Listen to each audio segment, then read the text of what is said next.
I'm real revolutionary right now. Support this man, Black Media. He makes sure that our stories are told. Thank you for being the voice of Black America, Roland. Stay black. I love y'all. All momentum we have now, we have to keep this going. The video looks phenomenal. See, there's a difference between Black Star Network and Black-owned media and something like CNN. You can't be Black-owned media and be scared. It's time to be smart. Bring your eyeballs home. You dig?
Today is Wednesday, March 1st, 2023. Coming up on Roland Martin Unfiltered, streaming live on the Black Star Network, a 2-hour deconstruction where I will lay out to our audience how black media, black-owned media, is being starved to death by corporate America and largely white ad agencies.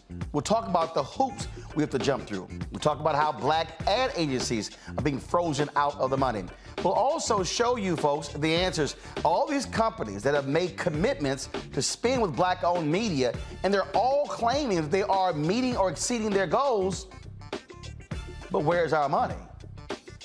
Something is not right here. So we're gonna break this thing down for you on today's show.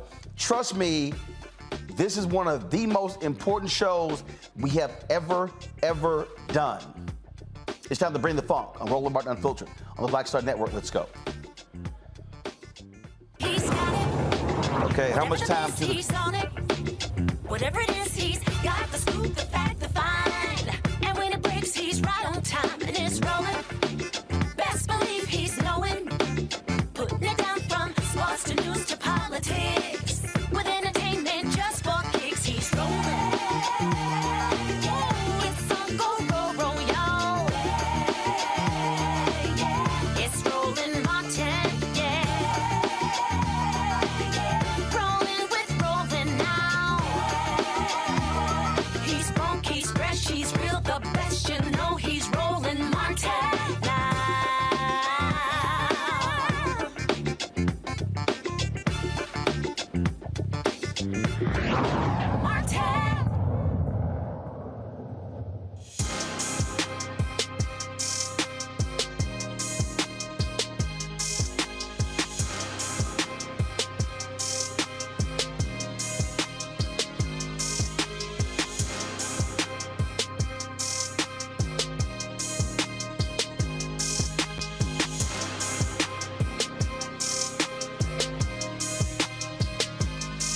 All right, folks, you've heard me talk a lot about black-owned media, why black-owned media matters, and really what we need to do to build this ecosystem.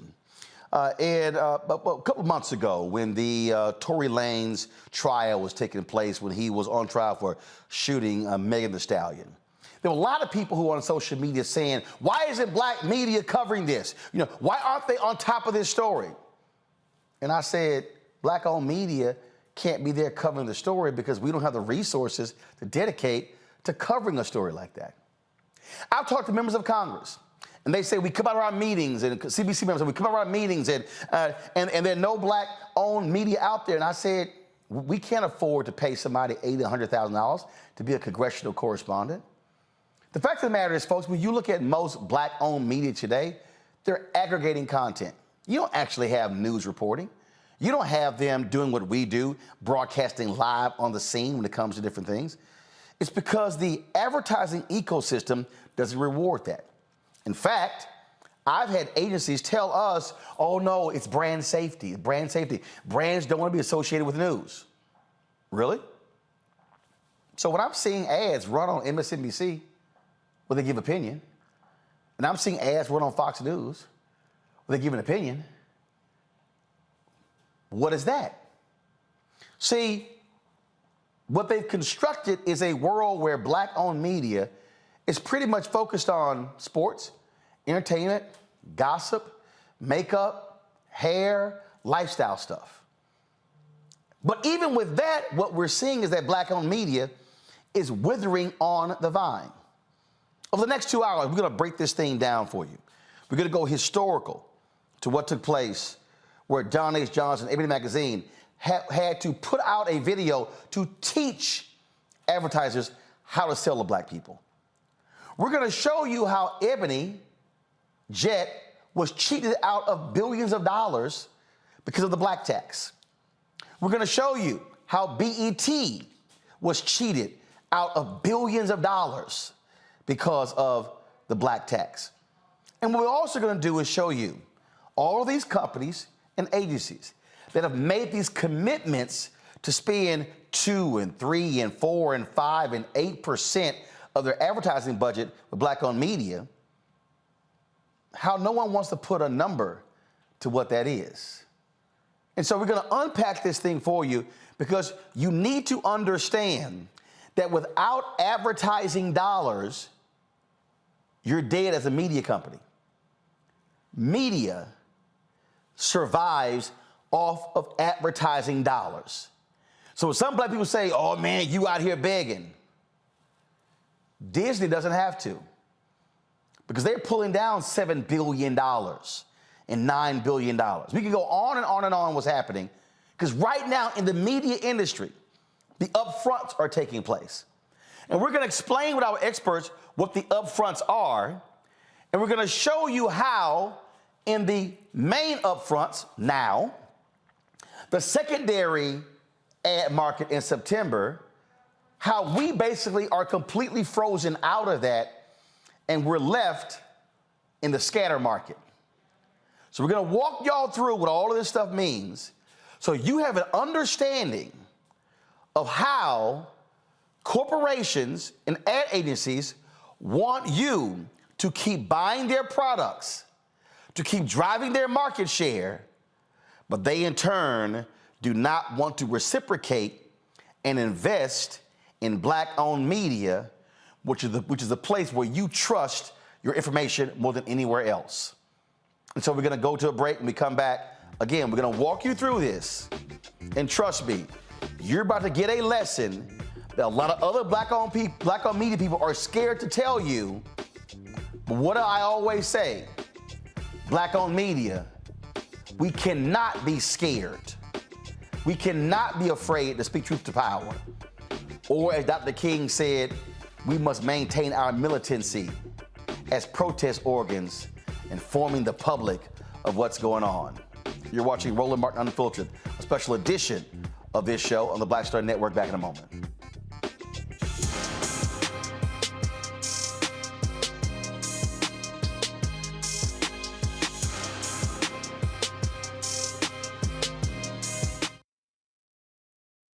Hatred on the streets, a horrific scene, a white nationalist rally that descended into deadly violence. White people are losing their damn minds.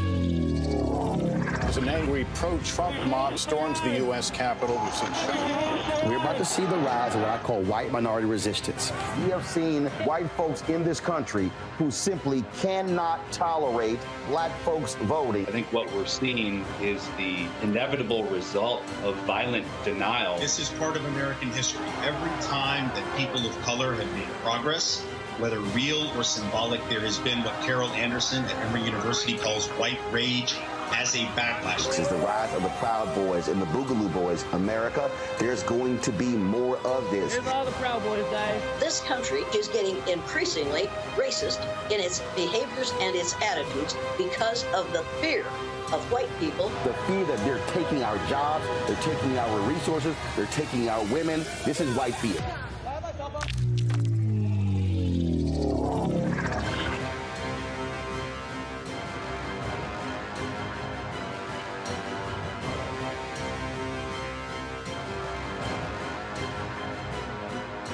Pull up a chair, take your seat. The Black Tape with me, Dr. Greg Carr, here on the Black Star Network. Every week, we'll take a deeper dive into the world we're living in.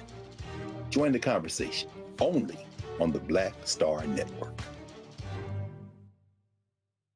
I'm Chrisette Michelle. Hi, I'm Chaley Rose, and you're watching Roland Martin Unfiltered.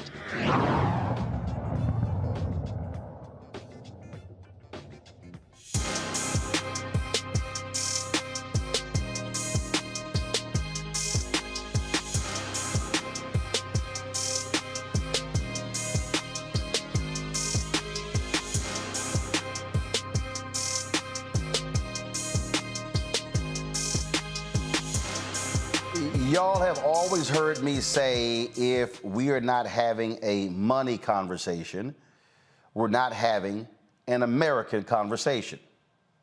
All too often, we love to focus on other issues, and I get it. There are so many issues that concern African Americans: education, mass incarceration, criminal justice reform, housing, you name it.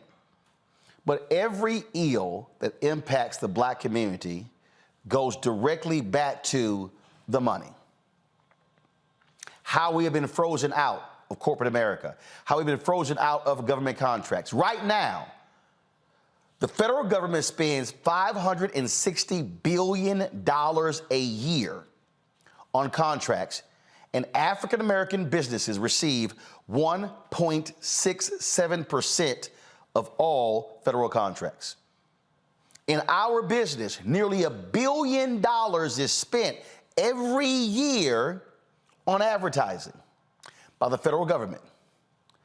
Based upon a GAO study, General Accounting Office, commissioned by Congresswoman Eleanor Holmes Norton, black-owned media got $51 million out of the nearly $1 billion. That means that here we are, getting folks elected, getting Biden and Harris in the White House, and yet the dollars are not coming back to black-owned media. But when they get in trouble, oh, they know how to call black-owned media for help. They know how to call us to actually cover the event or have an administration official on. And so I'm walking y'all through so you can understand how this works. Now, I'm gonna give you something that you probably ain't never heard before. So when BET was sold for $3.3 billion, more black millionaires were created as a result, because at one point BET it was private, they had gone public, employees owned stock, and so those who did not sell it back to Bob Johnson when it went back to being private, they made a lot of money when it got sold. But are you aware that BET should have been sold for anywhere from $10 to $12 billion? Let me unpack it.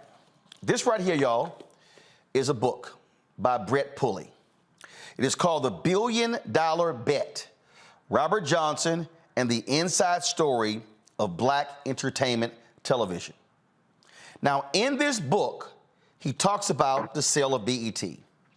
And he talks about the multiple in which they were sold at and the value.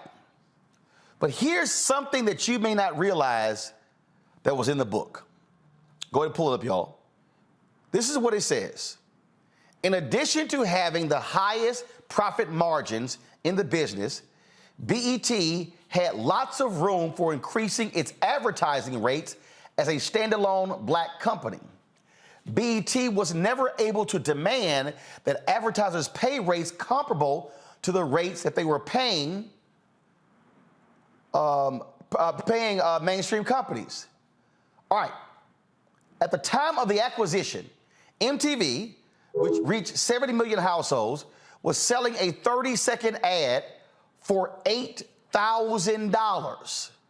BET, with just 8 million fewer households, was selling the same amount of ad time for a mere $1,500.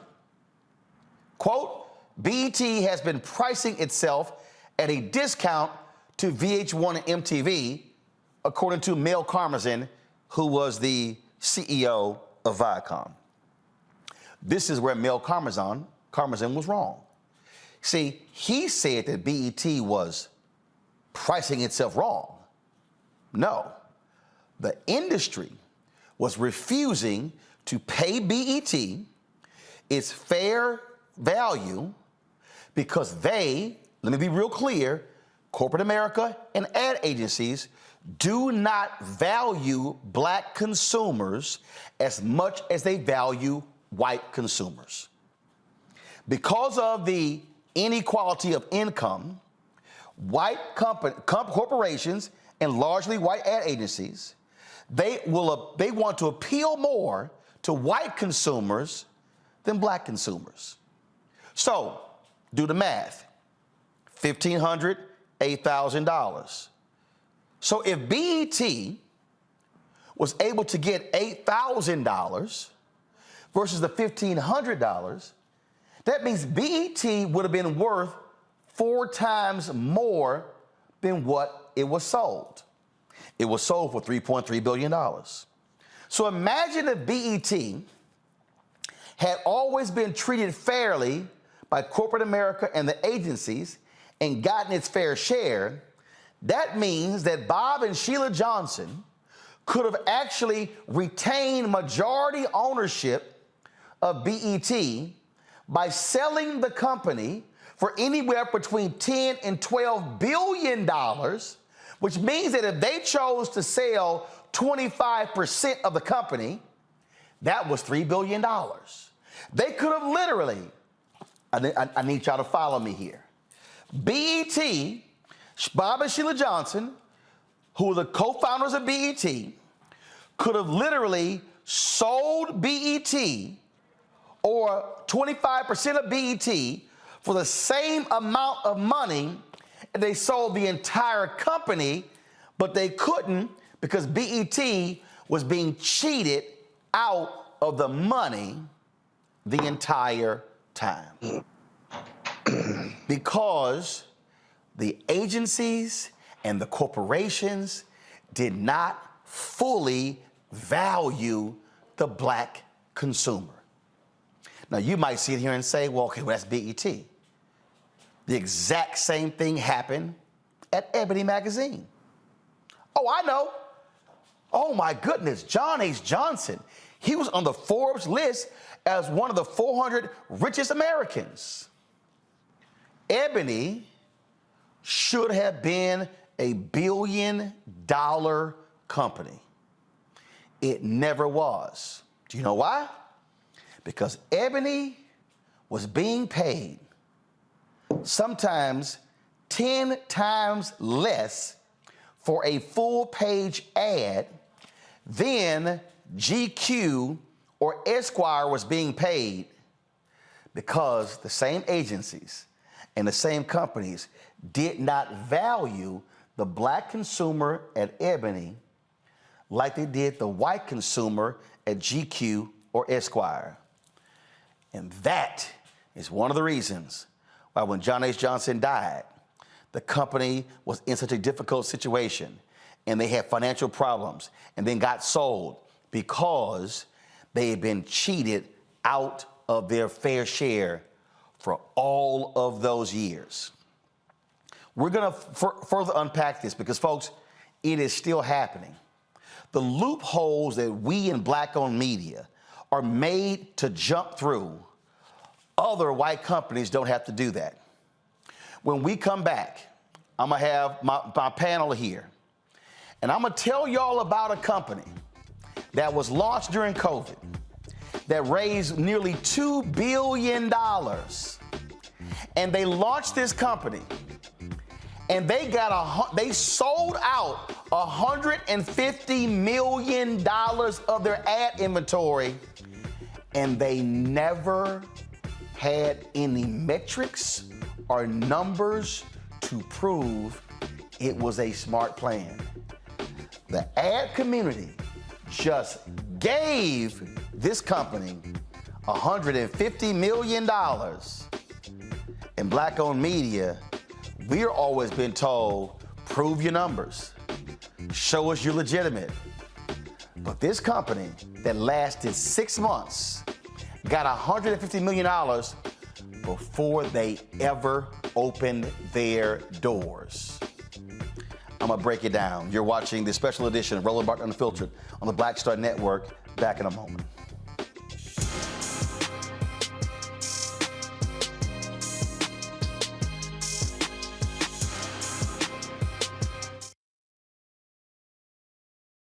On the next Get Wealthy with me, Deborah Owens, America's Wealth Coach, the wealth gap has literally not changed in over 50 years, according to the Federal Reserve. On the next Get Wealthy, I'm excited to chat with Jim Castleberry, CEO of Known Holdings. They have created a platform, an ecosystem to bring resources to Blacks and people of color so they can scale their business. Even though we've had several examples of African Americans and other people of color being able to be successful, we still aren't seeing the mass level of us being lifted up.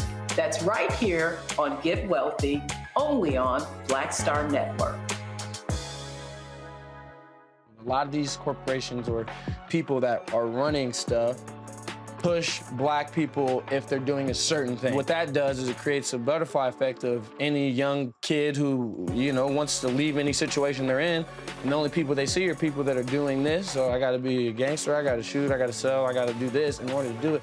And it just becomes a cycle. But when someone comes around and is making we don't, they don't want to push it or put money into it. So that's definitely something I'm trying to fix too, is just show there's other avenues. You don't gotta be a rapper, you don't gotta be a ball player. You can be a country singer, you can be an opera singer, you can be a damn whatever, showing the different avenues. And that is possible, and it's hard for people to realize it's possible until someone does it.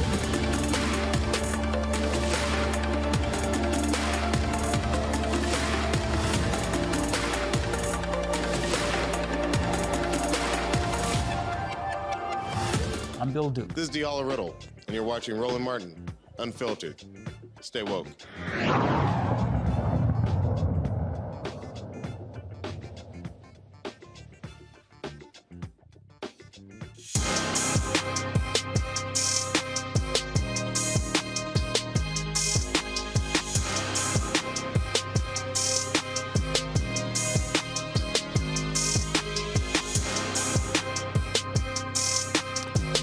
All right, folks, welcome back. So this is a mural that I have in my office here at our Black Star Network offices here on 16th and K on Black Lives Matter Plaza in Washington, D.C.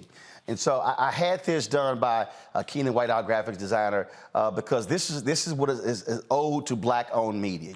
And so what you see on here, you see, folks, all of these Black-owned media properties. You see TV One, you see Ebony, you see Black Enterprise, we've got Essence, we've got Jet, Emerge, we've got Ida B. Wells Barnett newspaper. We got all these Black Negro Digest that's over here. We got all of these different Black-owned media outlets because this is the foundation to why we are here today.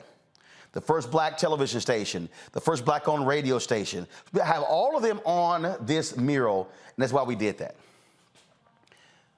But the reality is that every single one of these companies has never gotten their fair compensation because of how corporate America and ad agencies, largely white run and white controlled, have completely devalued the black customer. And we're made to jump through hoops, and we're made to prove ourselves to get crumbs when others get millions. How many of y'all remember this company here, Quibi? Jeffrey Katzenberg worked at Disney, and also Meg Whitman, who was, of course, the CEO of eBay. They were leaders of Quibi. Went out and raised nearly $2 billion. This is supposed to be a new app that was going to revolutionize the entertainment industry, okay?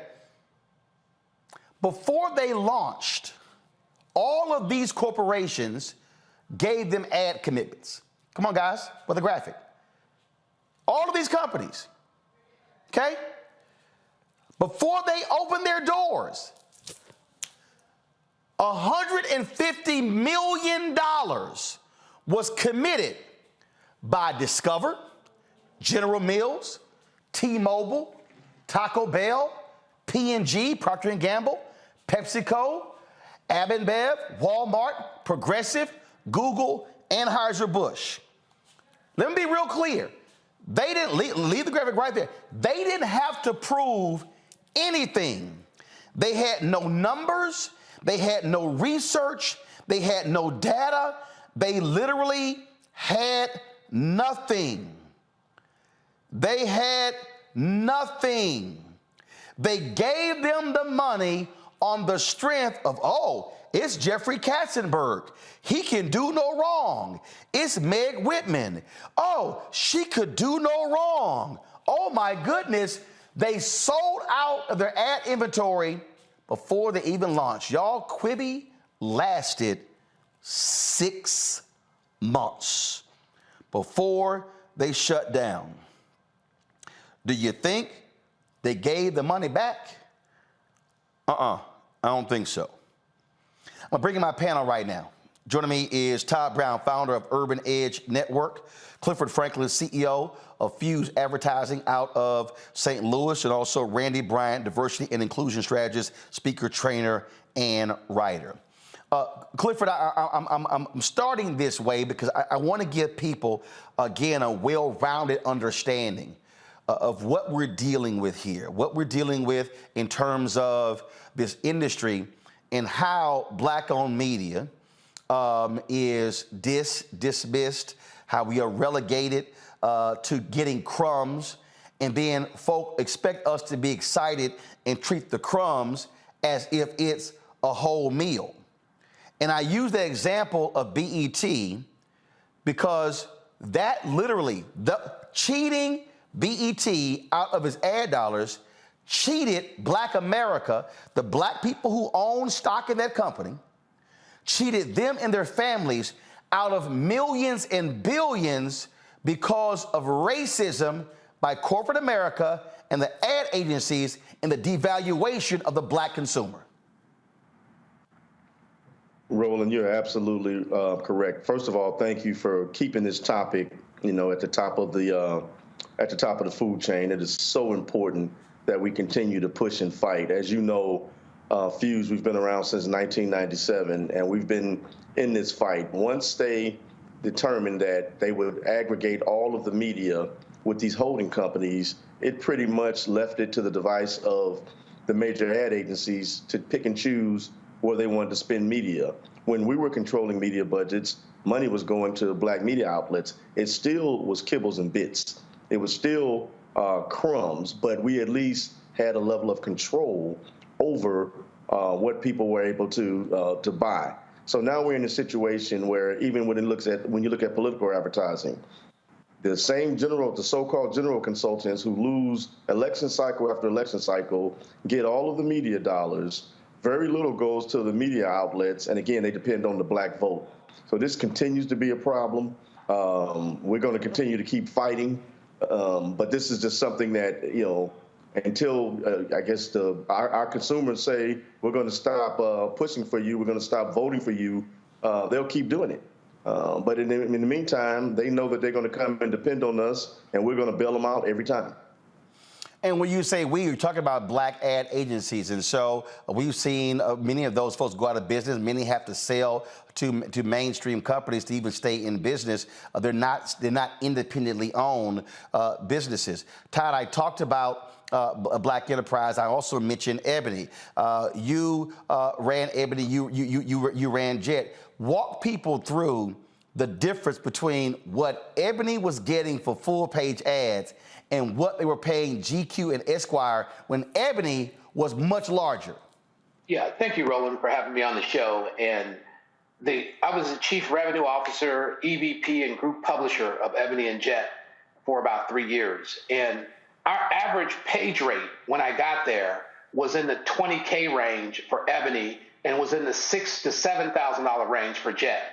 Both of the distribution level of those magazines were $700,000 for Jet and $1.2 million for Ebony. And what that really means is how many people were paying to receive the magazine.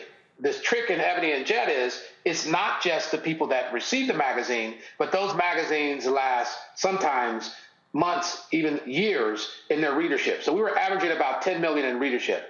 The short answer is, like magazines on the print side was getting 5x what we were getting at a minimum, and some were getting 10x for the same distribution. And the black consumer had a higher propensity not only to read and recall, but to take an action because of those ads. So the same percentage, when I finished the math, and you haven't said this out loud, 78% discount versus market was the general trend that I observed. And not only that, Roland, we had the lowest volume. So we had to fight and beg for a page, and then we got the smallest rate and the smallest number of pages. Which means you couldn't hire additional people, you couldn't grow, you couldn't build, you could not market the magazine other places. So in many ways, you were fighting to survive as opposed to thrive. The only part I would add to that, Roland, is it was not only begging to get basic rates, then we wouldn't get paid for sometimes up to 6 to 9 months after we've actually printed and distributed the magazine, which was costly on the production side, which was costly on the mailing side, not to mention the woes that we had around successfully and consistently paying our direct staff and our contractors, which were all the writing and that piece was outsourced. So it's a going out of business strategy by a slow stranglehold where you have to leverage everything, which leads you to selling off your assets, which ultimately led to us having to sell off the entire package brand after I left pretty quickly. It's a going out of business strategy. See, it's very interesting. I was just looking at the YouTube channel there, Randy, and somebody said, oh, Bob Johnson selling BET was the worst thing for our culture. First of all, you didn't build the business. Bob and Sheila sacrificed to build the business. But the point I'm making to people, if Bob and Sheila Johnson got fair market value for BET, they could have still owned BET and made $3 billion and be just like Sherry Redstone, whose daddy, Sumner Redstone, owned Viacom. First of all, he owned an amusement company, and then they bought Viacom. And so the same reason how Rupert Murdoch and his family owned Fox for decades before selling it for $70 billion to Disney. See, all these people, I'm trying to get them to understand, when we are frozen out of distribution, frozen out of the ad dollars, when we do sell, we can't sell it for what is actually what we should be selling it for. We're selling it for a fraction, so therefore, we're then caught in this paradox, and this is the problem when we are frankly cheated out of resources. And it is pure racism how we are treated by corporate America and these agencies for decades, and there's no doubt about it. There absolutely is no doubt. We've proven it time and time again. The numbers that you've already shown people today just shows how we've proven that we are successful, that we're needed, that people want us, that they should advertise with us, but they're not giving us the money. And the only answer can be that it's racism.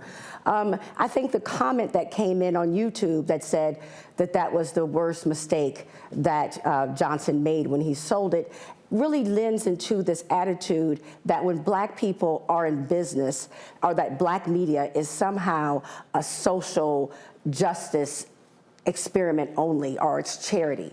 Black people want to make money as well. We are business people. We need economic growth in order to survive and thrive. And so that attitude really doesn't push us forward. Anyone who is building something as major as BET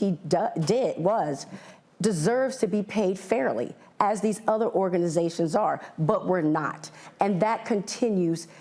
It has long-term effects on us as a people when we're not paid fairly. And what folks don't understand, when you devalue Black-owned media, when you do not do proper investment, that limits us to be able to not just hire, but also to give. It limits us from being able to create generational wealth. That's one of the reasons why you don't see multiple generations owning Black-owned media properties, because frankly, they go out of business and they're still struggling. Look, Black Enterprise is not really a magazine. They're an event company. Butch Graves has said it. He said without the summits, the workshops, and the conferences they do, Black Enterprise would not be in business. Essence Magazine, 90% of Essence Communications money comes from the Essence Festival. 90%. Y'all, Disney does not make 90% of its money from a festival. Comcast does not make 90% of its money from a festival. I can run down all the major media companies, and they do not make their money from festivals, award shows, receptions, and events. They make it from advertising.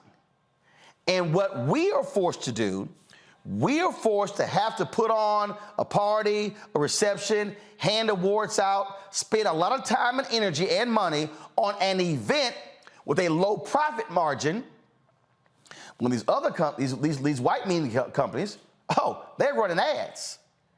They're pushing a button. They're not expending energy, time, and money on events and parties. So this system that has been set up is designed to lock us out, and all too often, we're combating Black folks who are working in these companies and agencies who literally are defending a situation that they know is wrong. When we come back, Tyler's gonna share a story with you where an African-American executive in an agency laid out to him and his business partner exactly how the agencies purposely frustrate us to keep us from being able to tap into the dollars, hoping we'll go away and give up. I'm gonna also share a couple of stories on what I've had to experience in dealing with agencies, even when the company says, we're gonna do business with Roland. Later in the show, we also are going to lay out to you these commitments that many companies and agencies announced a couple of years ago when we put pressure on them to target money to Black-owned media. I'm gonna share with you what they responded to me, but how well they're doing. The problem is, I don't see all the money. You're watching a special edition of Roland Martin Unfiltered right here on the Black Star Network.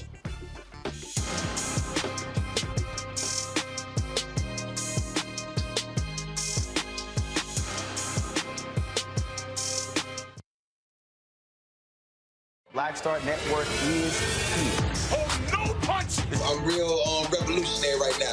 Thank you for being the voice of Black America. All momentum we have now, we have to keep this going. The video looks phenomenal. See, this difference between Black Star Network and Black-owned media and something like CNN. You can't be Black-owned media and be scared. It's time to be smart. Bring your eyeballs home. You dig?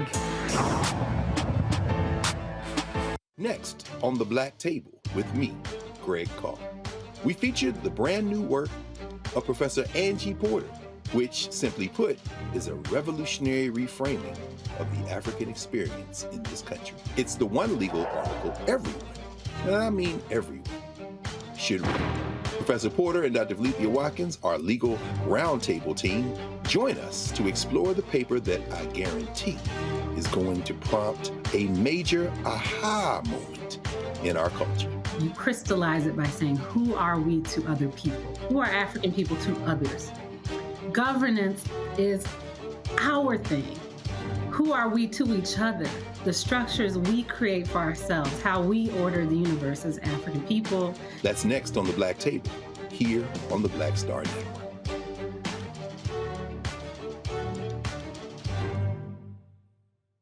What's up, y'all? I'm Will Packer. Hello, I'm Bishop T.D. What up, Lana Well, and you are watching Roland Martin Unfiltered.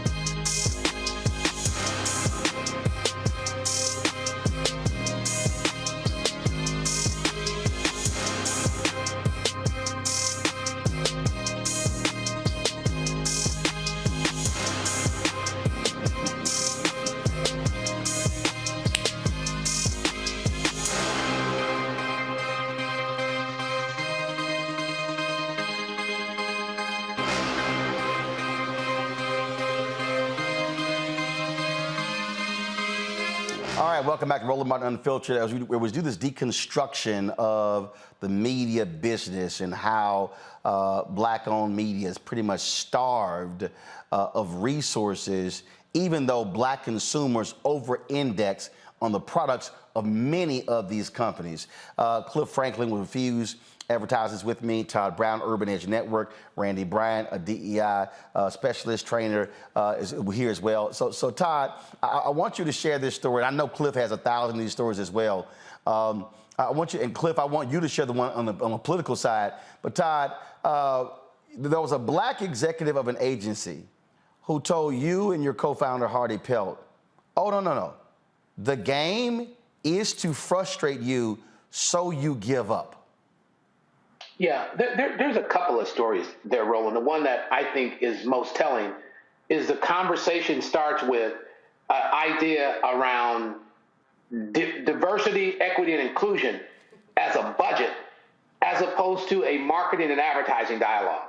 So the first conversation we get into is they bring their foundation person, they bring their head of diversity, they bring their social justice person, and they start talking about all of the attribution they have around connecting and partying with Black people. But the conversation we got into is that we're a real media company. We're delivering spots and dots. We're delivering the analytics. We're delivering the reporting. And we can also help you reach that customer in the markets that we serve. So what I always say, Roland, first is they want to make sure that we're brand safe. They use that word on you a lot. And as people know, I represent you in the marketplace because they're afraid of sort of that Black hard truth telling, whether it's BLM or your show or others. But the dialogue that we're in mostly is about HBCUs and the markets that we serve. And then they come to us and start asking us specifically about our ability to deliver media on our specific site and through ad extensions, and can we do the reporting? And like I said earlier, once we go through that process, we're pummeled with no less than 25 to 30 emails about every specification around that delivery. And then at the end of it, they say, oh, by the way, Todd, I wish you would have done something different in the pacing. You would have done something different in the analytics. And we say we delivered against the brief, we delivered against the analytics, we delivered against the reporting, and we gave you an executive summary. And if you would have told us that in advance, we would have had an opportunity to not only delight you, but get more of your share. Did you have one major automaker want you to demonstrate what system you use to run your ads, and it's the same system they use? Yeah, we were asked to demonstrate DV360 because we're a premier ad network, and they have multiple articles through their agency where they're applying and using the same technology from Google to distribute ads on the buy side, on the sell side, and do ad placement. So it's now a hindrance where they wanted to actually have us demonstrate the keystrokes as a hindrance to doing business with us. But the long and short of it, Roland, is we bring solutions to the table, and what we get back is pummeling of questions. And we even had agencies say, I want you to do the other distraction that you haven't talked about, which is, I want you to do creative stuff for me. Because they're real good at hiring black people to do creative. That's not media where the bulk of the money is, but it also comes with hooks that require you to distribute media later and pay for the production. Or they'll pay you to capture your content and then run it on someone else's platform where the money's being made. And this is consistently across 5 to 6 of the major holding companies and the brand specifically. And the lion's share of the money we get is from the relationships that I've cultivated through the ELC, which I've been a member for almost 15 years, where 1 or 2 black executives take a chance and mandate that they do business with us. And then the fight is to stop doing business and stop us from having those kind of relationships because the process is set up for us to go out of business. Randy, people, I've given speeches where I've said to people, I'm not doing a meeting with the DEI person. Right. Because the DEI person and the foundation person, I guarantee you, when Discovery, Warner Brothers, or Disney, or Comcast, when they are negotiating the upfronts, they are not meeting with the DEI person or the foundation person. They're meeting with the CMO. But they literally bring in, I mean, we've been in meetings where they'll introduce, and I'm like, why am I talking to the person running y'all company foundation? I ain't here for a grant. As a former DEI executive, what I was going to say is I would have had no business in that meeting, the type of meetings that he is discussing, because that's business. And this was my point. Companies see us as social justice, as something that they're doing as a favor to us, instead of respecting as charity, instead of respecting us as businesses, as saying this is a business move that we need to do. We need to reach black audiences. We need to reach that $1.6 trillion that we spend per year. But they don't see it as that. They say, oh, this is us. We have this great corporation, and let us peel off a little bit as charity for these black organizations. But the same black consumers driving their market share. Absolutely driving their market share. They need us. Cliff, you've seen this in the political advertising, dealing with these campaigns, especially on the Democratic side. Without black women are the highest vote turnout folks for Democrats. Black men are number 2. Yet you have to deal with white ad agencies and white consultants who talk down to you and then want to offer pennies to reach black folks, where you're going, but when y'all in trouble, then they blowing your phone up. Can you quickly get this money out? Same thing happens on the political advertising side that we see in the general advertising market. Correct. Roland, I mean, when you're going to talk about horror stories, you know, on the most historic campaign, which was a well-run campaign, it was actually some good people on the Obama campaign. So I want to start it by saying I worked with some really good people, but it was interesting when it was time for budgets. It was a battleground strategy for 12 states. We put together reams of data to justify what we needed for budget consideration. And our data came back saying that we needed $26 million. They came back with a budget of $10 million. I said, okay, well, here's my data for how I can justify $26 million. How can you justify the $10 million? One of the black executives on the campaign said, well, this is the most money anybody's ever gotten on a political campaign. I said, well, he's raised more money than anybody has on a political campaign. So shouldn't we get the budget consideration based on the data? And we basically got what was left.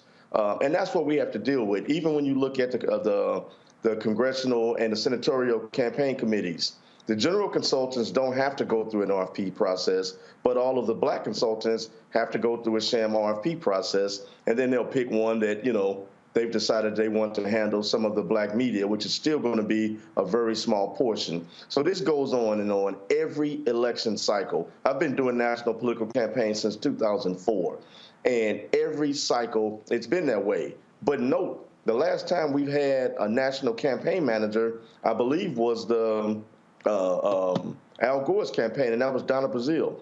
We haven't had a national campaign, black campaign manager, or anybody over finance or budget in these campaigns. So the same general consultants who eat every election cycle will continue to eat. Now, we're hoping that that changes because there's been a changing of the guard with the DCCC. So we hope that there will be, you know, some better opportunities coming up in 2024. But we know we got a battle on our hands. I call you every election cycle at the last minute with a few crumbs saying, Roland, can you put this up on behalf of the client?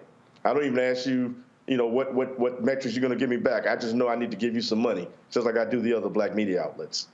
That's exactly what happens. And folks need to understand this is across the board, folks. This is numerous companies. I can tell you point blank, I had one company that said, we're doing business with Roland. It was a great deal. They said, get hooked up with the agency just for the purpose of getting paid. Well, the agency starts asking me questions. So I answered the question once, and then they sent a second question. Then they answered again. I said, well, by the third time, I said, what the hell? Am I being vetted again? So I called the client. The client was like, who the hell is this person named Molly? And so they then get on a call the next day, and what ends up happening? They say, so Molly goes, well, y'all aware that here's a segment on the show called Crazy Ass White People? And the executive said, am I on it? And said, we're doing the deal with Roland. That's how the deal got done. But the agency blocked it. I had another agency very recently that was like, oh, this company wanted to do a campaign quickly. This agency, well, no, our process takes a very long time. And I'm like, your client wants to do the deal. Folks, here's what we have been telling major corporations. It's your money. It's not the agency's money. They should not be controlling your dollars. That's why we go direct to companies. That's why when Byron Allen sued, he said, I'm ignoring the agencies because if the only way we as black-owned media are gonna move forward is if we put pressure directly on the companies to spend money with us and bypass these agencies because the games that they play and the hoops they make us jump through are an abomination. And here's the other problem. Most black-owned media, they're not me. I'm not even Urban One or Black Enterprise or Essence. And I know that most of these other smaller people, they can't even get in the door. Their emails don't even get returned. So I know what they're dealing with.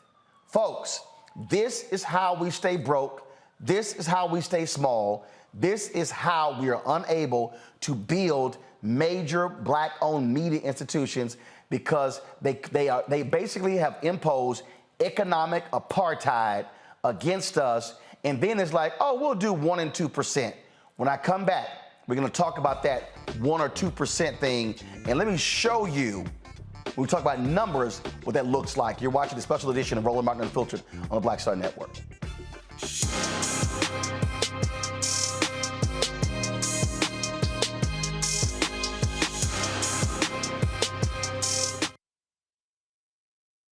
Next on The Black Table with me, Greg Carr, we featured the brand new work of Professor Angie Porter, which, simply put, is a revolutionary reframing of the African experience in this country. It's the one legal article everyone, and I mean everyone, should read. Professor Porter and Dr. Valeethia Watkins, our legal roundtable team, join us to explore the paper that I guarantee is going to prompt a major aha moment in our culture. You crystallize it by saying, who are we to other people? Who are African people to others? Governance is our thing. Who are we to each other? The structures we create for ourselves, how we order the universe as African people. That's next on The Black Table, here on the Black Star Network.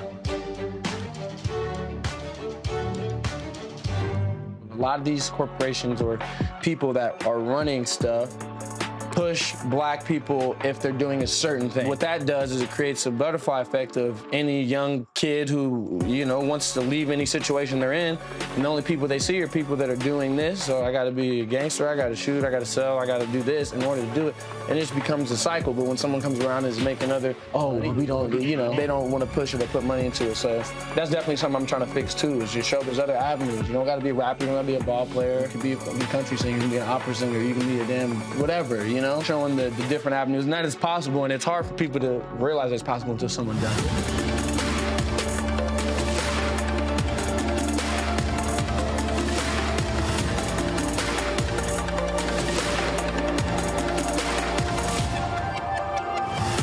My name is LaToya Luckett. Yo, it's your man Deion Cole from Blackish, and you're watching Roland Martin Unfiltered. Stay woke.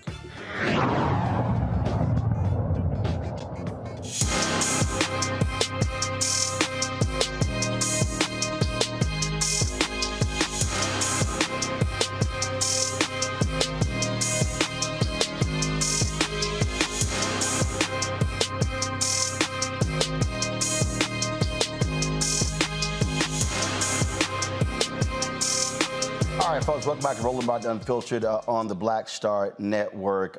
It was a couple of years ago when those of us in Black-owned media, we began to make lots of noise, making demands that these companies spend their dollars with Black-owned media. Well, as a result, you begin to see announcements made. Here was an example here where one of the largest agencies, Group M, announced that 20 companies committed to spend at least 2% of their total annual media budget in Black-owned media through their Media Inclusion Initiative. And so Group M, of course, is owned by WPP. That's the holding company. And so those companies, well, AARP, in fact, y'all may not realize this, if AARP, if they broke out their Black membership as a standalone organization, they would be the largest Black organization in America, more than 2 million. So you got AARP, Adidas, Citizens, Danone, DoorDash, Ferrara, General Mills, that's cereal, y'all, L'Oreal USA, Mars, Candy, MJ Entertainment, Mizcon America, maker of Ragu, Nestle, No. 7 Beauty Company, Pernod Ricard, Pharmavite, maker of nature-made vitamins and supplements, Ring, Target, Tyson Foods, Uber, and WW International Weight Watchers, folks. You're talking about significant number of brands there. But some of the brands talked about they were going to be doing, let's say, upwards of 5%. Well, the folks at Group M said that there are more companies that have actually signed on. They've actually exceeded their goals. But it was interesting. I reached out. So same thing. So you take Publicis. They made some announcements as well, what they were doing. And so I emailed them, and they talked about how great things were going. And in one of the emails that I received from Lisa Torres, she talked about the work that they're doing with HBCUs and Aspire TV. I responded back, Lisa, Aspire is not Black-owned. They're Black-targeted. Okay, and so reached out to them. Again, IPG, their major company, they announced same thing that right here, IPG Media Brands commits to commits to invest at least 5% in Black-owned media by 2023. Where's the money? And so, y'all, where's the money? I keep hearing 2% and 4% and 5%. Where's the money? All of these different companies, Coca-Cola and McDonald's, I can go on and on and on, folks made announcements. And so what I did was, again, I sent emails out to a number of different people, and they got back to me with regards to that. And let's say, for instance, the statement from Target. This is the, let me see if I can go, okay. So I don't want to, let's see here, I don't want to show email. I'm just going to read, don't show my iPad. In 2021, we pledged, this is Target, we pledged to spend 5% of our annual media budget with Black-owned media companies. By the end of 2022, we exceeded that goal and forged successful partnerships with Black-owned media platforms, including Revolt and Essence, and with publishers in the Twin Cities area, among others. We recognize the responsibility we have to use our size and scale to have a positive impact on our guests and the communities where we do business. Our commitment to supporting Black-owned media companies allow us to reach our guests through platforms and that are hyper-relevant to them and to be a catalyst for change in the media industry. We remain committed to our industry-leading pledge to spend 5% of our annual media budget with Black-owned media companies. I then responded, what's your annual media budget? Let's track the number. They said, we don't divulge that. I'm like, okay, well, how do you measure it? Are you spending $2 billion on marketing and advertising? What does 5% look like? Okay, same thing. Other companies, Group M, Publicis, IPG, all these companies are literally responding to me saying, hey, we can't reveal the numbers. Here's the deal. We've been getting screwed for all these years. I'm supposed to now trust that y'all are hitting your numbers? Here's the deal. All of these companies and ad agencies got lots of attention when they made their announcements. Let me tell y'all what I told General Motors. I don't praise you for announcements. I'll praise you for direct deposits. And that right here is a fundamental problem. And so what I've said to every single one of these companies, be transparent. Because here's the deal, Todd, Cliff, Randy. We also joined by Melody Span Cooper, owner of the only Black-owned radio station in Chicago, WVON. If the companies called me and said, Roland, where's your data? Where are your metrics? I got to show them. So they want us to believe every single company I've emailed, Melody, has said they've exceeded their goals of 2%, 4%, and 5%. I'm trying to figure out where the money at. Get them, Uncle Roro, get them. I'm trying to find out where the money is too. I would love for you to put that graphic up from Group M because they committed to 20. Was that 20 brands? Look at there. There were 20 brands, and I'm told there are more than 20. Some want to remain private. Go ahead. So I would like to use my company as an example. I'm in the third largest market, right? So there would seem that I would at least, after 2 years, have at least half this list, right, with the money that they've spent over the 2 years of that commitment, right? I see one client that has reached us. And quite frankly, we had them before, which is AARP.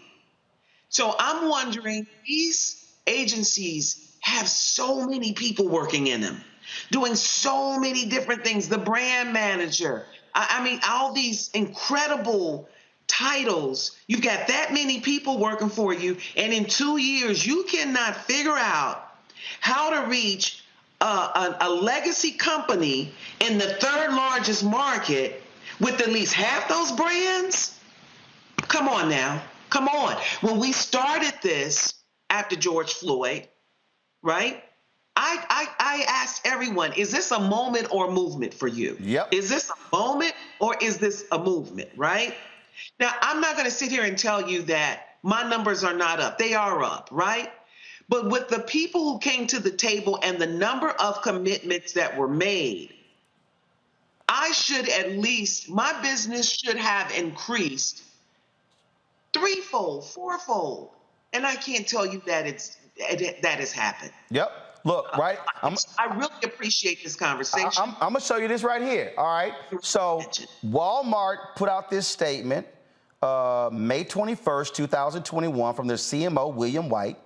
And this is what it says. We're committing to deeper and longer term relationships with minority-owned media partners. In particular, we will spend at minimum 2% of our total budget with Black-owned media businesses this year and 4% next year, and that figure will continue to grow. Okay, so when I'm reading this story and I'm going through the numbers here, I saw 100 million, 200 million. So I'll start going, okay, well, who's getting it? I'm gonna tell y'all right now, we have been meeting with various Walmart agencies for 2 years. I swear, Todd knows this, it's a new group every other month. We started with Walmart, then they told us to go to Publicis. Then we went to another unit in Publicis, then another unit in Publicis. We talked to them about our Juneteenth initiatives, our Black History Month initiatives, went through the whole deal. Zero. Now, here's the deal. There is no other Black-owned media outlet that has a 24-hour news channel. We're the only one. Yeah. We're the only one who literally is doing a daily digital show and has 5 other shows. Yeah. So I'm like you, Melody. I'm trying to figure out. Well, let me say something. Where the money at? And hold on. That list, put it up again. The only money we got from all of those clients is from Target. That did not come from the agency. That's because I was hitting Laisha Ward directly at Target and the relationship. Todd, you know this too, in that y'all have a situation, so the agencies aren't necessarily giving us dollars, it's the clients telling them you're going to give them money. Todd, go ahead. Yeah, so what's interesting, and I don't want to make this about Group M, and we know that Group M formed a relationship. I'm going through everybody. They formed a relationship with Carlos at Ozzy. They formed a relationship with Group Black. They have a strategy of partnering with who they've decided was Black-owned media. We see them do a lot of work in the creative side. We also see some action at Dentsu, where they actually did some really positive things by paying us in 30 days. And the work that we have with Group M and others, they just told us the average receivables is 120 days. The 3 accounts we have there, Walgreens, CDW, and Target, came from relationships that we formed. So by and large, what I find, Roland, is that this used to be a conversation with a bunch of key strategic white executives. Now it's a conversation with the Black handlers who are there to tell us no, to make sure that no money gets into the Black coffers relative to media. So it's not about performance, it's not about delivery. And I like what my friend Byron likes to say. If the number is 13, 14% of the country, and you owe us from actually putting us in economic genocide for the last 75 years of media, then we should be looking at 15%. So we stick to small numbers, and we don't come anywhere near them. And we're in businesses, Roland, that is a data business. This is what these companies do for a living. They measure everything except this. When I look across the board, I know this is a problem managed by Black people to Black people. And when there's Black executives at the top, I get the most nervous because I know I'm getting nothing but another bunch of meetings. And I'll tell you this here. So Coca-Cola responded, saying as a matter of company policy, we do not share specific numbers around our media spend. However, we are on track to meet our commitment of having our Black, Hispanic, and Asian American and Pacific Islander-owned media companies account for 8% of our total annual media budget in North America by 2024. The diverse-owned media company commitment is part of our larger plan towards a more evolved and inclusive approach to supporting minority-owned media companies and partners. The $500 million over 5 years is part of our plan to increase spending with Black-owned enterprises across our supply chain. Now, I can say this here. Out of all the companies, we've actually gotten more money from Coca-Cola than anybody else, but not the agency. That's by going direct to Coca-Cola. And now, we got money from Coca-Cola in 2021, 2022. So far, 2023, nothing has been budgeted. And so I'm still meeting with them. But that's the other piece as well.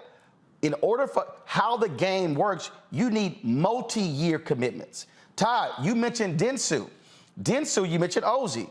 Dentsu had a 3-year partnership with Ozy, a 3-year partnership. So if somebody tells me, oh, we don't do multi-year deals, what the hell was that 3-year partnership with Ozy, which we now know was fraudulent numbers from Carlos Watson? So what I'm trying to get people to understand, everybody who's watching, when you also do a multi-year commitment, I now can hire people over the next year because I'm projecting my revenue. If you come to me, I told General Motors this. I'm not happy with a single year allocation. I appreciate what we got last year.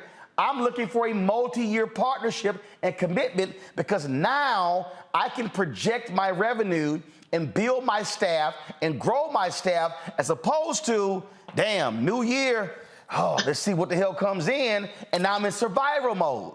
What I keep telling y'all, I'm tired of Black-owned media being in survival mode versus thriving mode. And that's why we're having this conversation. So I'm going to go to a break. We're going to come back, pick up this as well. And I'm going to share some more responses that I've gotten from these agencies and companies where everybody said they meet their goals. Don't nobody want to release no numbers, though. You're watching Roland Martin Unfiltered on the Black Star Network.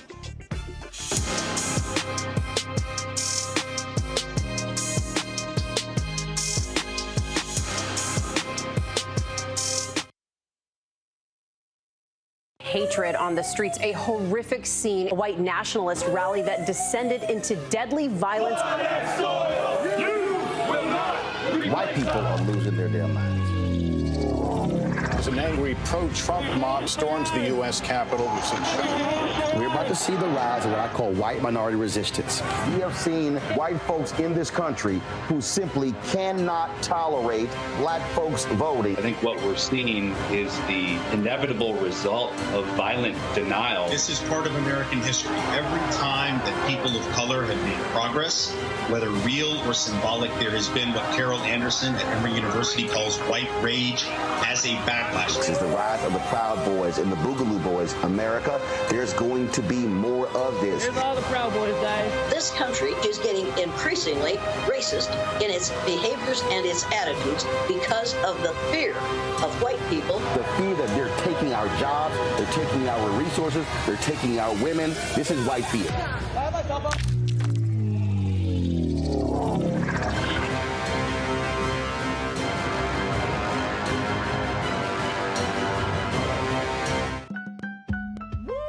We're all impacted by the culture, whether we know it or not. From politics to music and entertainment, it's a huge part of our lives, and we're going to talk about it every day right here on The Culture with me, Faraji Muhammad, only on the Black Star Network.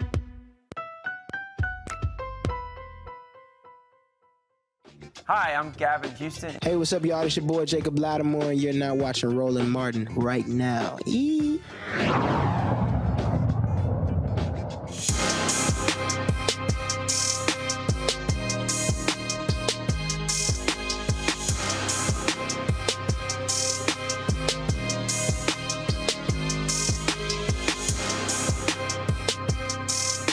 So, folks, this was a response I got from McDonald's that they said we increased our total U.S. system-wide advertising investment ambition to 15% with diverse-owned media by the end of 2024.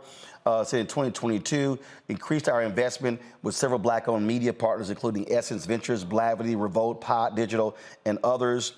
And also entered multi-year endeavors with 3 Black-owned media companies to help scale and sustain their businesses long-term. Also developed a diversity, you can go ahead and show this, you can go ahead and show it, developed a diversity marketing advisory council comprised of 7 executives of diverse-owned media organizations, including 3 Black executives.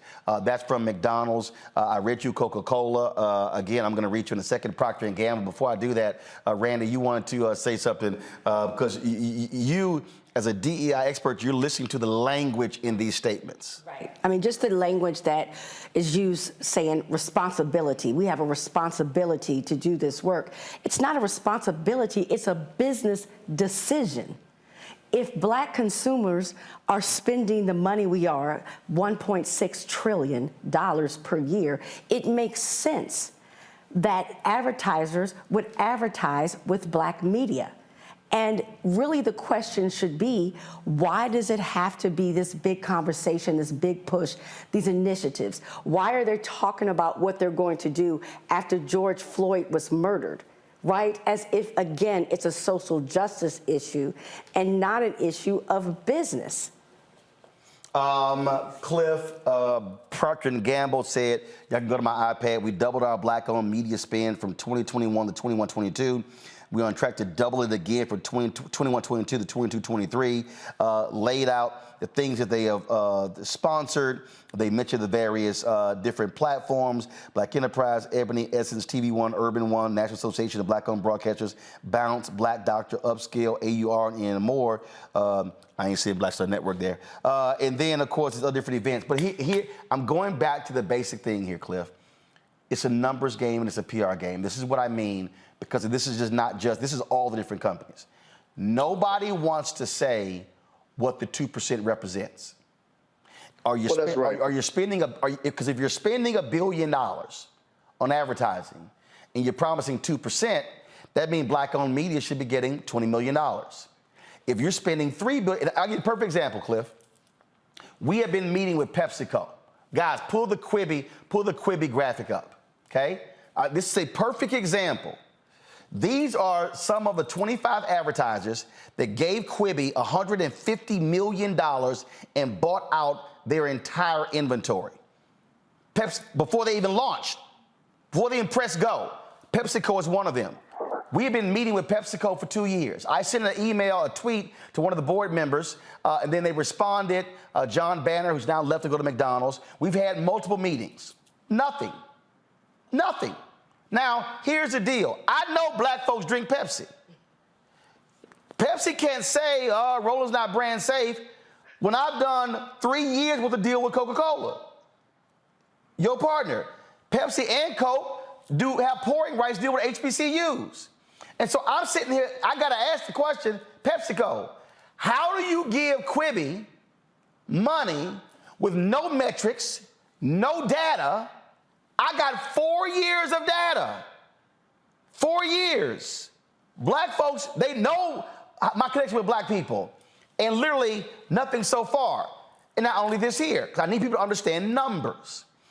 The National Urban League, and Mark Morial was on here, I tell him about it, has an initiative with Pepsi Foundation to stand up black restaurants. It's a 5-year initiative, $10 million. PepsiCo has an initiative to drive $100 million in receipts to black-owned restaurants over 5 years. The problem is you can't measure it. There's no promo code. Who told me that?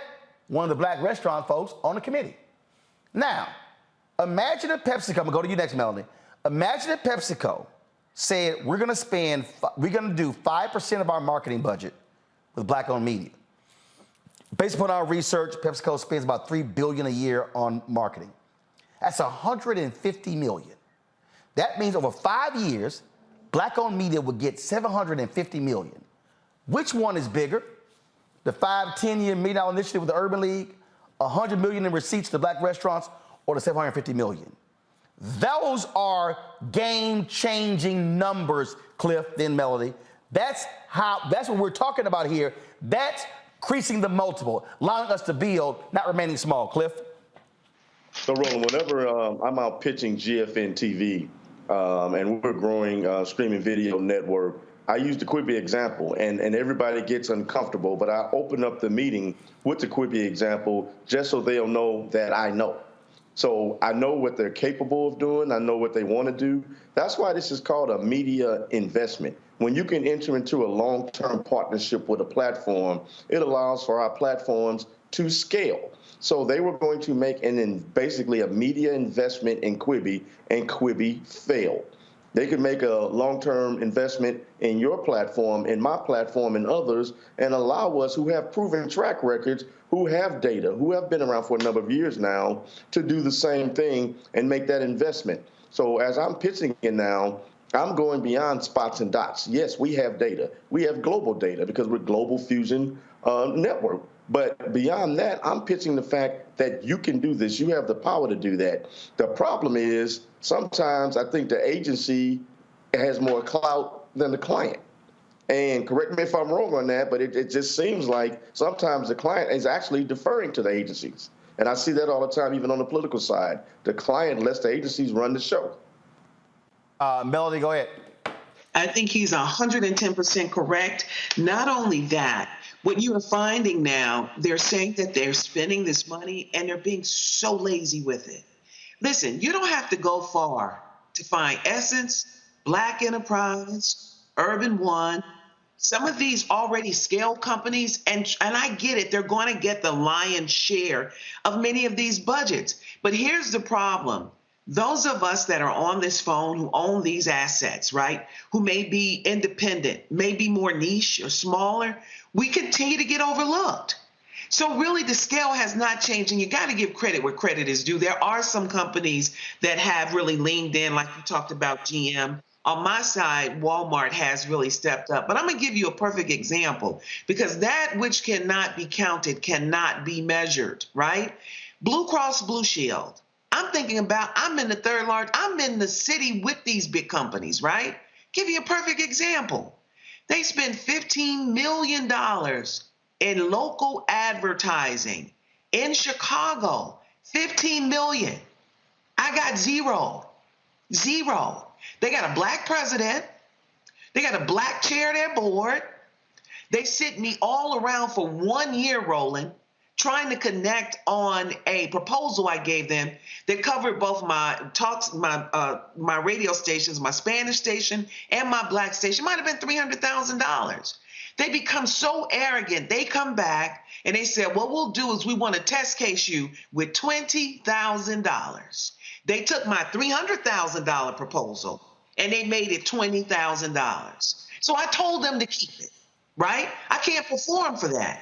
But when you talk about these numbers, that's the insult level. Yep. And the reason that they're doing that is because you know who you're competing with for Pepsi? You're competing with the Urban League. You're competing with the National Action Network. We are the only group of people who compete with our social organizations. We have to stop talking about that. This has been mentioned several times tonight. tonight. This is not about social justice. This is somewhat about social impact.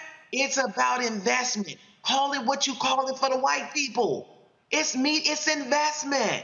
Just making it stop doing charity with us. Stop it. Todd, I see you over there with the amen corner. I'm not just saying amen, Roland. You know, there's a budget for social impact and diversity, and I've never seen it above $500,000. It's for buying tables and giving big checks out. There's a whole nother hundreds of billions of dollars in the marketing budget. And the conversation that we're at war, and we're at war right now with a number of Black social and event companies and people who throw parties, because that budget is sacred to them. That's how they make their living. But the conversation I'm having, they've never gotten a check from any of the 6 holding companies or any of their affiliates. So we have to shift this dialogue from a couple $100,000 in small beans and the throwaway budget to a conversation about what's really going on. And at the end of the day, the last 2 big impacts economically happened by Jay-Z and Kanye. Stop buying Cristal, and they're screwing over our good friend Kanye with his Yeezys. And the economic impact was material. So at the end of the day, all of this stuff we're talking is noise until we yield and start wielding our $1.6 trillion of impact and cost 1 or 2% impact on some of these brands. And I disagree with everyone. This conversation is not about a fight between the agencies and the brands. The brands hired the agency. The word agency means they work for them. So that's not a debate. It was set up that way. So I really think we have to get to the brass tacks of the fact that this is a problem of us not calling the question. You spent a $2 billion campaign with 2 Black candidates, and you offered $25,000 to Roland to go on the road. And you have to boycott to get that number to 75,000. Let's start calling it what it is. This is what it is. And Todd is absolutely right. And I can tell y'all, I got that call and it was like 25,000 for one campaign, 25,000 from the other. And I just want y'all to know, Melody probably didn't do it the way I did it, but I sent them a text and I said, quote, fuck that.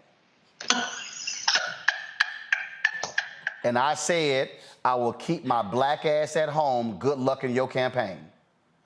But I was not going, and I told them y'all can keep y'all 50,000.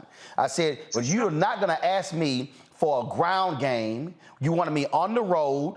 You wanted me digital ads. You wanted all this sort of stuff for 25,000 each. When Sinclair Television last year did $340 million in political advertising, and you think I'm gonna go out there and be up for 50,000 in 2 states? You done lost your damn mind. And yes, I sent that text to the campaigns, to the agency, to Jamie Harrison, to 10 Congressional Black Caucus members, and told them ain't no way in hell that's gonna happen.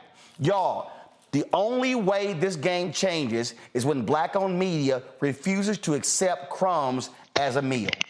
That has to stop. Now, when we come back, I'm gonna pick up on Melanie's point about civil rights organizations, and I've said to them, they've got to stop accepting small checks and somehow think that's benefiting the Black community when you bypassing hundreds of millions of dollars that we can be getting in other areas.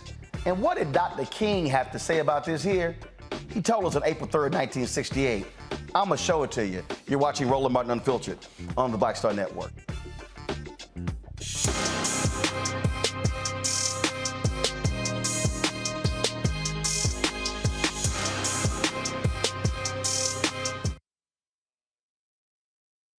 I'm Dr. Jackie here on A Balanced Life, and I've got a pop quiz for you. Who are you? Where are you? And how are you doing?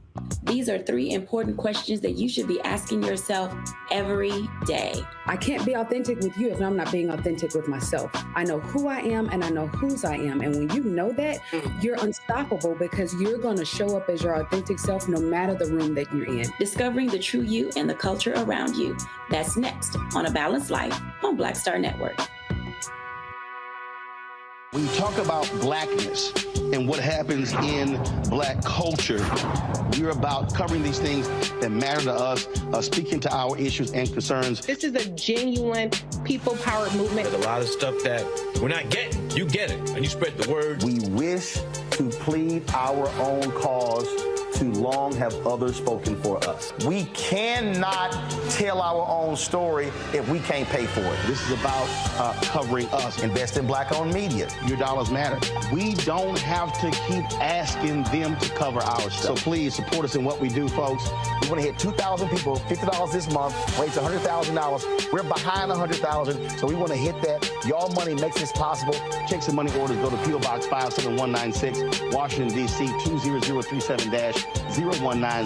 The Cash App is $RM Unfiltered. PayPal is R Martin Unfiltered. Venmo is RM Unfiltered. Zelle is Roland@RolandSMartin.com. Hey, I'm Donnie Simpson. What's up? I'm Lance Gross, and you're watching Roland Martin Unfiltered.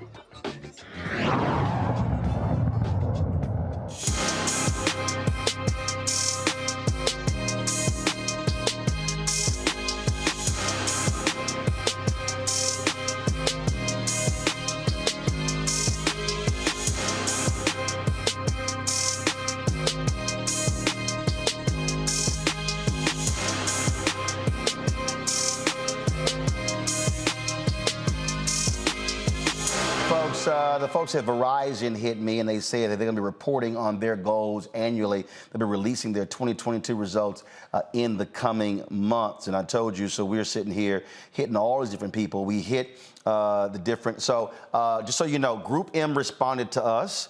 IPG agency has not responded. Publicis responded to us.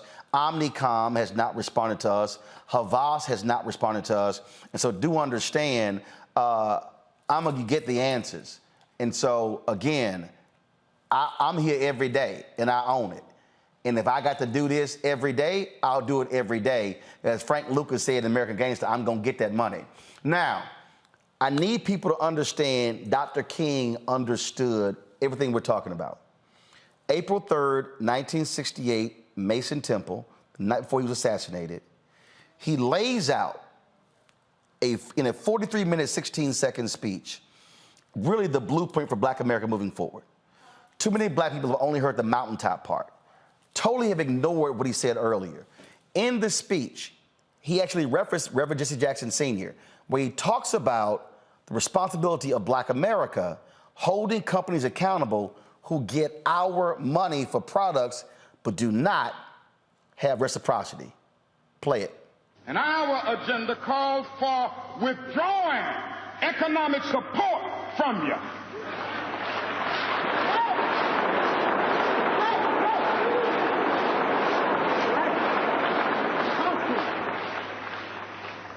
And so as a result of this, we're asking you tonight to go out and tell your neighbors not to buy Coca-Cola in Memphis.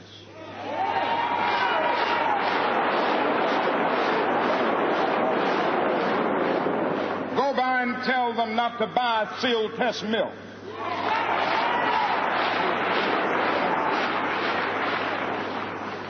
Tell them not to buy, what is the other bread? Wonder Bread. And what is the other bread, come to Jesse? Tell them not to buy Hart's bread.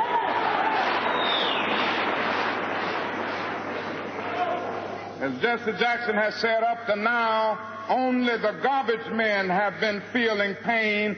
Now we must kind of redistribute the pain.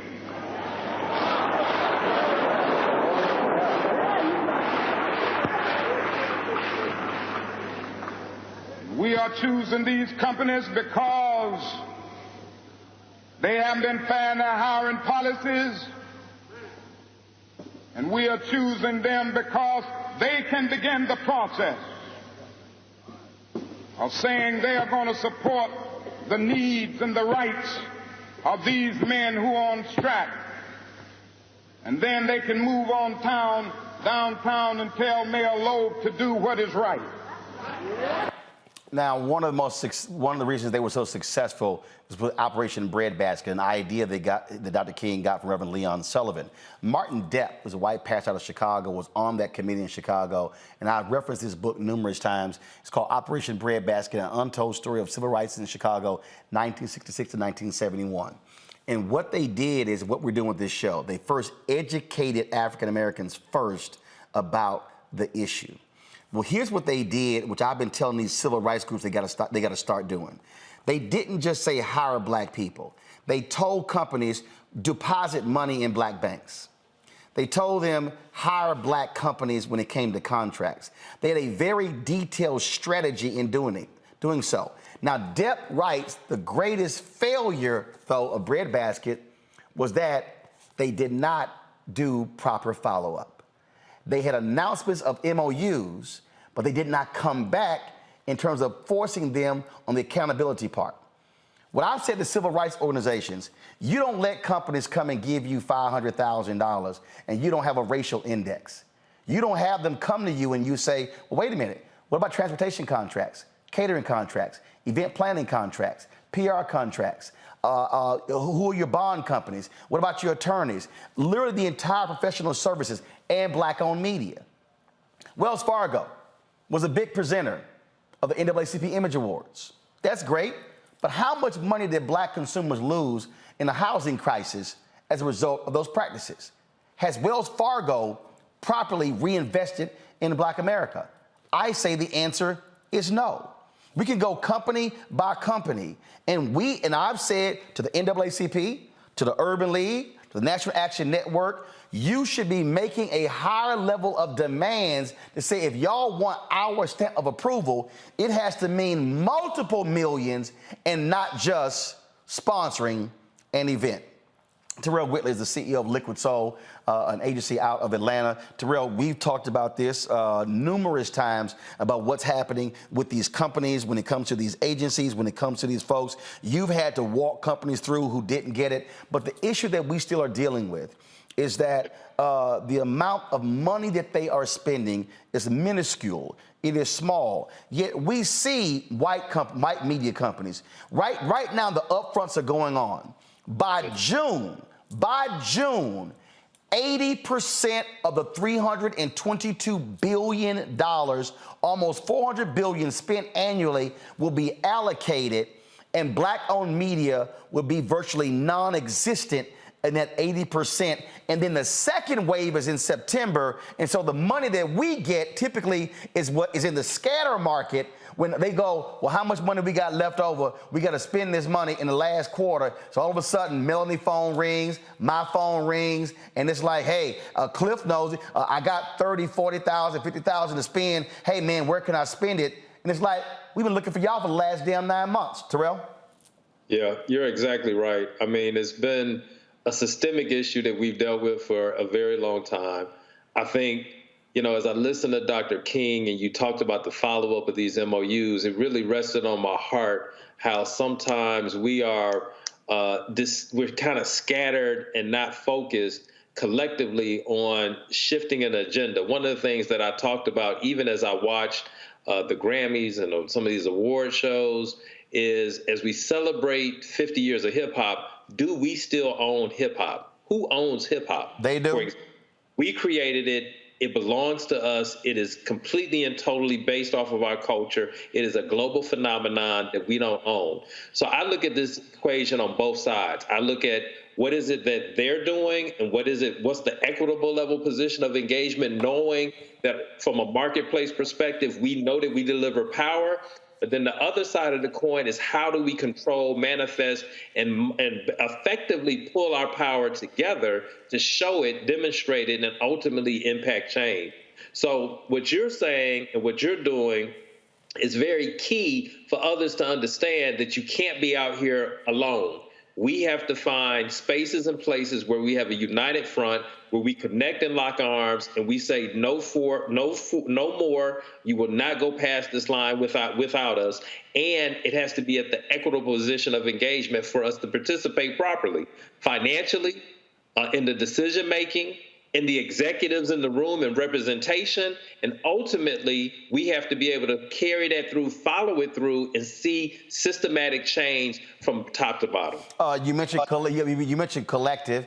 That same speech King gave, he talked about the power of the black collective. That's correct. I think. Wait. Come on, control room. Let's go. Hit play. Let's go. Always anchor our external direct action with the power of economic withdrawal. Now, we are poor people. Individually, we are poor when you compare us with white society in America. We are poor. Never stop and forget that collectively, that means all of us together, collectively we are richer than all the nations in the world with the exception of 9. Did you ever think about that? After you leave the United States, Soviet Russia, Great Britain, West Germany, France, and I can name others, the American Negro collectively is richer than most nations of the world. We have an annual income of more than $30 billion a year, which is more than all of the exports of the United States and more than the national budget of Canada. Did you know that? That's power right there if we know how to pool it.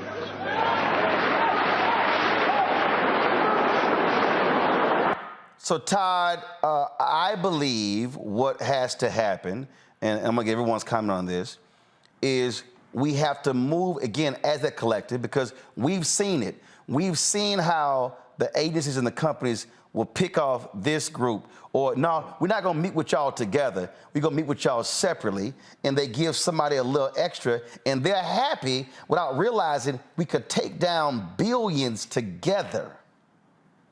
Yeah, I think that's important, Roland. And I actually shouted out Mark Pritchard from Procter & Gamble when they made a commitment of $500 million to something called Group Black. And that's of their choosing. That wasn't of our choosing. And when we are assigned a collective, that's a false narrative. There's no collective in the white space. They just do business with them. But I do think there's a concert of conversation. But first, Roland, we have to deal with the reality of the least affordable Negro, to quote my friend Byron again, and whoever that is, whether it's an advocacy group, whether it's somebody willing to take a big paper check, whether it's a conference that wants to be part of an economic system that's on a white platform that's black targeted. So part of this conversation, Roland, is us and understanding how this game works. So the collective has to be a conversation about the power of assigning this set aside in a real monetary way and distributing it in a way that actually executes the media game plans and get out of the business of events and parties. You know, Afrotech is a huge event. Essence is a huge event. You know, Black Enterprise has great events, but that doesn't connote the kind of media things you talked about earlier. So we can't be lulled into this word collective because we're only asked to aggregate and get everybody to agree. The reality of it is they should be doing business because we over-index, not at 2%, at far north of 20% of most of these major brands. And that demand is on our ability to say, we're going to stop doing what Dr. King talked about, which is integrating ourselves into a burning house. Randy, we've experienced this. Some of the biggest obstacles that we have had has been the Negro in the room. Right. Who is about trying to protect their job without realizing you literally are screwing black folks out of millions of dollars. Right. I see you over there with the amen melody. Go ahead, Randy. Yeah, the tokenized Negro is an absolute problem. I mean, the person that they hire, that they can get just to say, look, we have a black person here. We had one sister who tried to jam up me and Todd, and we said, fool, we the reason you got hired. the agency was nearly all white. We put them on blast. She gets hired, and she's trying to tell, we like, how you think you got here? Go ahead. Right, they make us so desperate that you have certain people who will sell out their own people, who will sell out us getting an opportunity to make any progress just so they can pay their mortgage in a nice neighborhood and send the kids to private schools. And don't get me wrong, of course we all want nice luxuries, we all want these things, but it does come at a price that I don't think that we realize. Well, hell, Ty, you had a grocery chain that was, the white folks in the company wanted to do a deal with y'all and some HBCUs, and there was an HBCU DEI person who was like, nah, we've done enough for HBCUs. That's right. That was a huge grocery chain here in Texas, And he said, we already gave Prairie View a 10-year commitment for some scholarships, forgetting that we're 15, 20% of all buying of that grocery chain. And so they reached out to the CEO and said, no, you don't have to. I'm a director. And so we already did our black thing. And the big thing, Roland, that we keep going to is that this is a largely black problem of will. We have to say, we demand that you're going to either do right by us or we're going to withhold our economic power. That's the whole story. We're dancing around it. But at the end of the day, they can continue to do window dressing if we don't pull any economic power. And the thing I wanted to say, Roland, my company is probably 100x what the average American company with one entrepreneur is on a revenue basis, and we're thankful for that. And because of that, Grambling University has benefited. 13 students and interns from the Gulf Coast Atlantic Conference, which is a NAIA set of schools in Mississippi, Alabama, Louisiana, Arkansas, and Texas, they now have paid internships, and we're able to broadcast their games. So what happens is that we rematriculate that money into our community, and we're trying to grow our base and tell our own story. And that's the point here. Look, I mean, in 4 years, we've grown this to a $3 million a year business. And guess what? Black engineering company did the control room, black lighting company, black set designer, black art, the green screen was done by a black drape company. Right, that's exactly what we do. But and again, we can grow. We launched our 24-hour channel. We're going to be on 3 different distribution platforms by the end of next month. We're talking to 5 others. A story just came out today saying black people are underrepresented on fast channels. We are creating a 24-hour black news and information network, but we cannot grow if we are broke. I got to go to a break. We come back. Next steps. Everyone will weigh in on that. You're watching Roland Martin Unfiltered on the Black Star Network.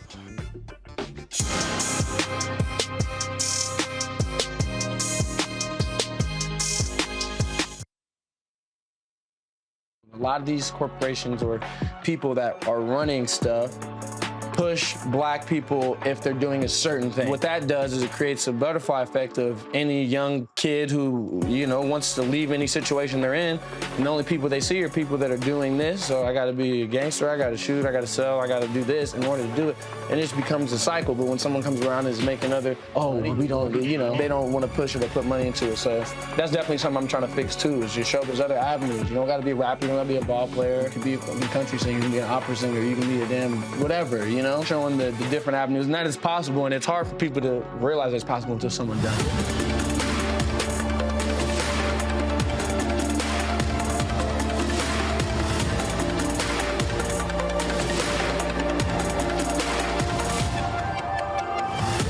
I'm Dr. Jackie here on A Balanced.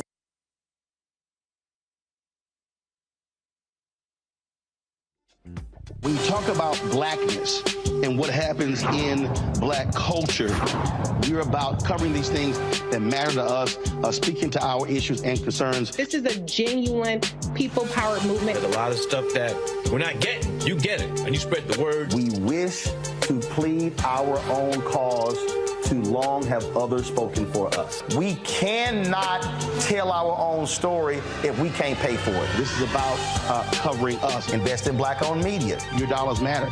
We don't have to keep asking them to cover our stuff. So please support us in what we do, folks. We want to hit 2,000 people, $50 this month, raise $100,000. We're behind 100,000, so we want to hit that. Your money makes this possible. Check some money orders. Go to P.O. Box 57196, Washington, D.C. 20037-0196. The Cash App is $RM Unfiltered. PayPal is R Martin Unfiltered. Venmo is RM Unfiltered. Zelle is Roland at RolandSMartin.com. Hey, I'm Donnie Simpson. What's up? I'm Lance Gross, and you're watching Roland Martin Unfiltered.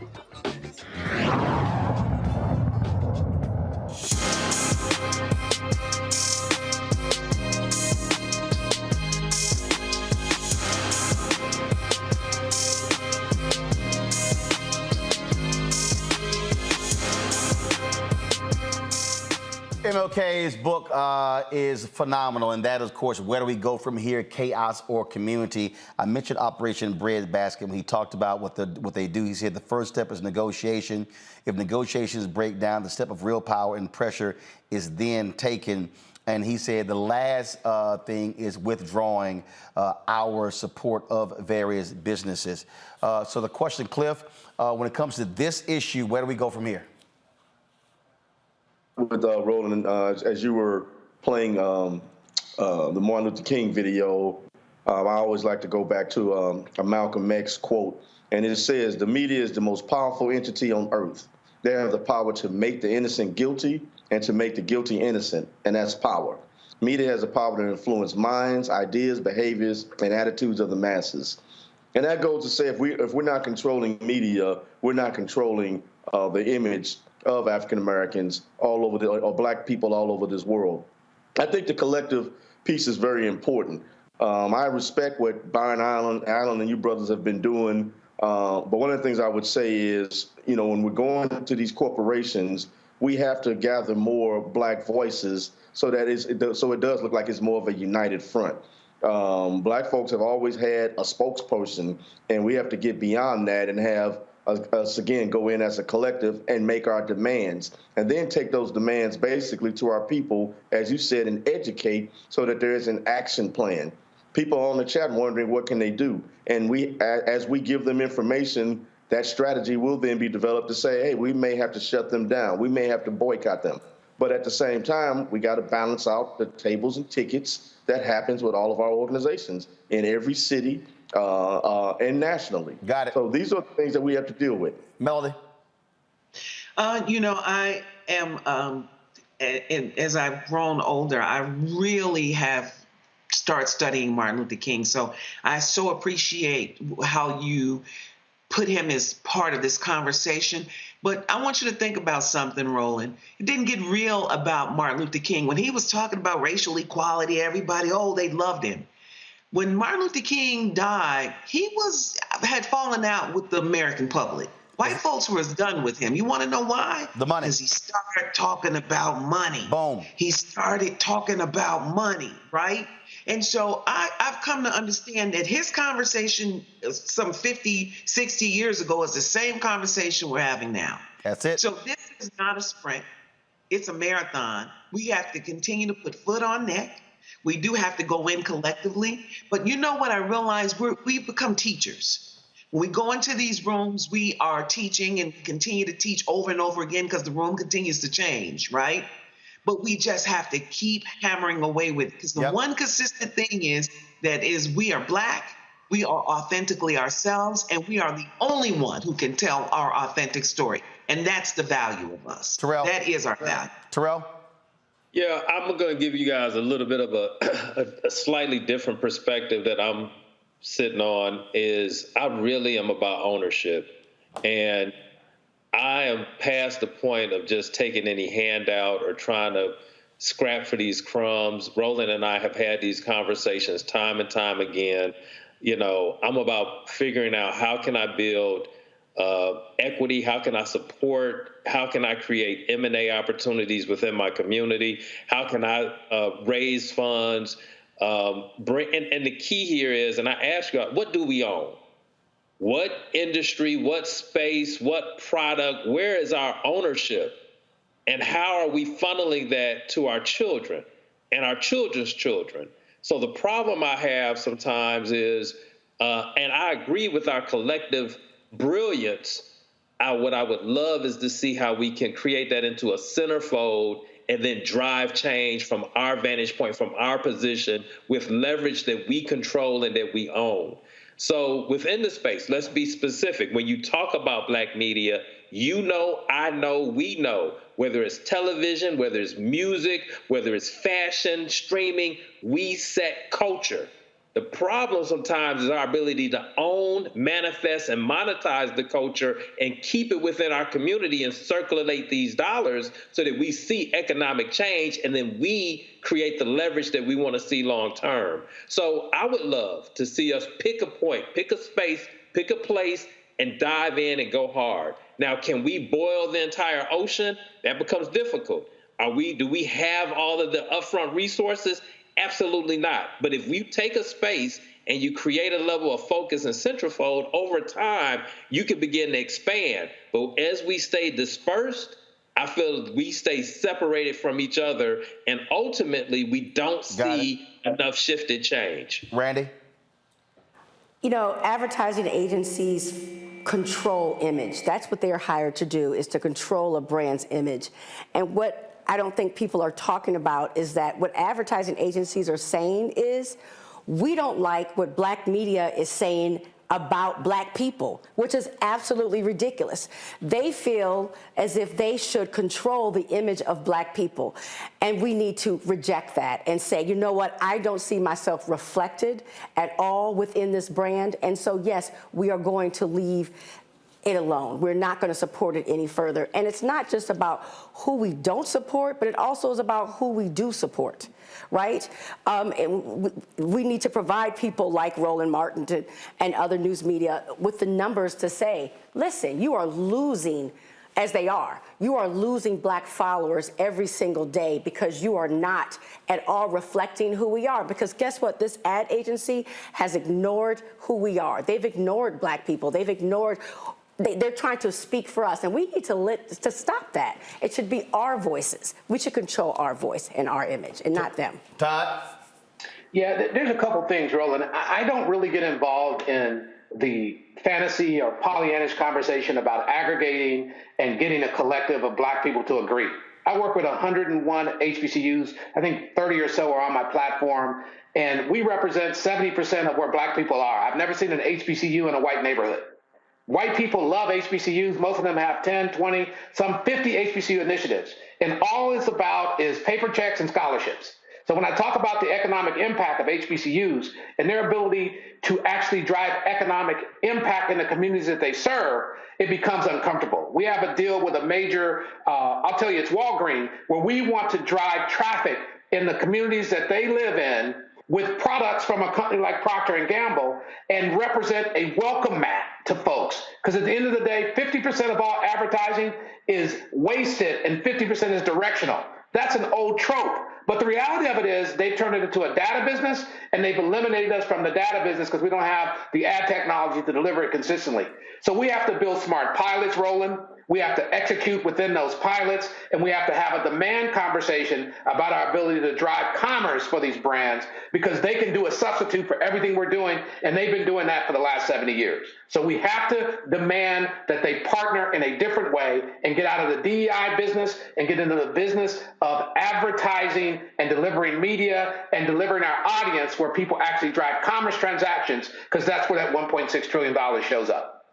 Folks, in Dr. King's book, Where Do We Go From Here, Chaos or Community, he said that y'all heard me say this many times, he said there are already structured forces in the Negro community that can serve as the basis for building a powerful united front. The Negro Church, the Negro Press, the Negro fraternities and sororities, and Negro professional associations. But this is what he said about the Negro Press. He said too many Negro newspapers have veered away from their traditional role as protest organs agitating for social change and have turned to the sensational and the conservative in place of the substantive and the militant. That's what he wrote in 1967. This was his last book, and it wasn't published for 10 years after his death.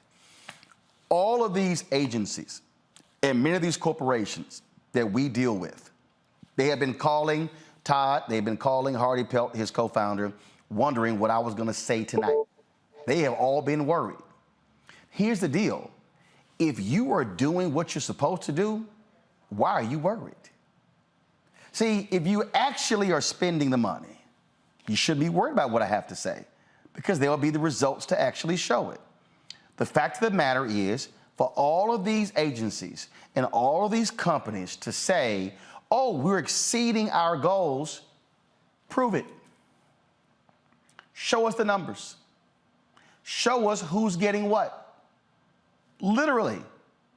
Oh, now Roland, two of them. Roland, you know that we can't reveal who gets what. Why not?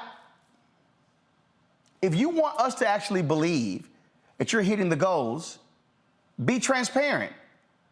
Because you demand that I be transparent with my numbers. You demand that I be transparent when it comes to your metrics. The same thing must apply, because I'm simply sitting right here at 8:01. I'm over time on this, but at 8:01 on March 1st, 2023, I am unconvinced that all of these agencies and all of these companies are meeting or exceeding their goals, because I know how much money is in the marketplace. And if you're a company that's annually spending $1 billion on marketing and your commitment is 5%, where the money at? Because guess what? Essence can't eat all of it. Urban One can't eat all of it. Blavity can't eat all of it. And if I actually had to start naming companies, y'all, there are really only 5 major black-owned media companies. Urban One, Essence Communications, Blavity, Black Enterprise, that's 4. Tyler, who would you say is the 5th? I'd say I'm the 5th. Urban Edge Network. Okay, you got Urban Edge, you got Revolt. On 303 million devices. Okay, you got Revolt. Okay, that's now we're up to 6. All right. Y'all, we ain't talking about a lot of companies here. All right.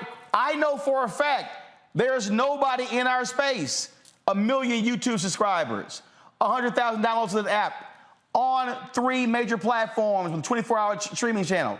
So who are you spending the money with? I'm confused. Where is the money going and how much? When folks start giving me percentages, that's always a way of saying I ain't trying to really give you the real number. Because if you're spending 1, 2, and 3 billion, then where is it? Pull up the graphic of Quibi. What do we do next? Here's what we do next. Black America, we're going to call this is what this show is going to do. We're going to call every single one of these companies that committed $150 million to Quibi before they launch, and we're going to say, where's our money? Discover, General Mills, T-Mobile, Taco Bell, Procter & Gamble, PepsiCo, Ab&Bev, Walmart, Progressive, Google, Anheuser-Busch. If you could commit $150 million to a digital platform that had no metrics, no data, no research, no numbers, all because Jeffrey Katzenberg launched it, well, how in the hell can you deny WVON has been there for decades? How can you deny Cliff's ad agency? How can you deny this platform 4 years? I got 4 years of data. They had 0. I need the folks watching to understand you cannot be innocent bystanders in this battle. Because, see, you want your children hired. Pre-COVID, we had 2.6 million black-owned businesses in America. 2.5 million had 1 employee, doing an average revenue of $54,000. That means we only had 100,000 black-owned businesses that had more than 1 employee. 95% of all black-owned businesses in America do less than $5 million in revenue. Folks, this is about scale. Now, I'm going to close on this here. Starz, Showtime, HBO, Netflix, Hulu, Peacock, all the streaming channels. I get all of your emails trying to get your talent on my show and on my network. Now, if my show is good enough and my audience is large enough that you want your talent to be on my network and my show, why is it I never hear from your advertising people? Discover OWN, I can go down the line. All of these networks, Lifetime, Bravo, all of these folks advertise all over the place. Starz got more black shows, more 50 Cent shows than anybody. But I never see their ads. But y'all love trying to send your stars to come on the show. This is what I'm saying. You got to draw the line. And I've drawn the line.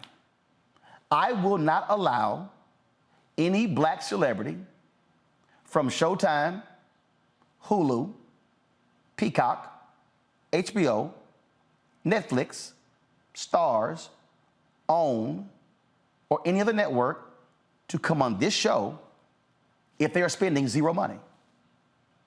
We got 10 grand from Netflix because I called about it on Twitter.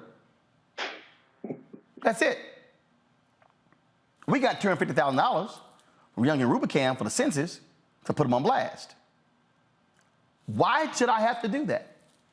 Melody and Todd and Terrell and we should not have to publicly call people out to do what's right. Somebody told me, they said, well, man, why you always got it going off? I said, why can't you do the thing quietly? We have.